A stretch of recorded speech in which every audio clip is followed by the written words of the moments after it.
আসসালামু আলাইকুম। আজকে আমি রান্না করব ময়দার সেমাই। সেমাইটা হালকা পাতলা ভেজে নেব। পাতিলার মধ্যে দুধ ঢেলে নিলাম। দুধটা কিছুক্ষণ জাল দিয়ে নেব। অল্প একটু লবণ দিয়ে দিলাম। পরিমাণ মতো চিনি দিয়ে দিলাম। দিয়ে দিলাম নারকেল।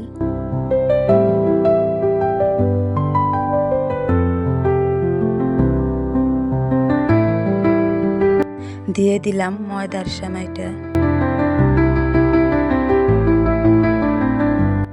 প্রায় হয়ে এসেছে।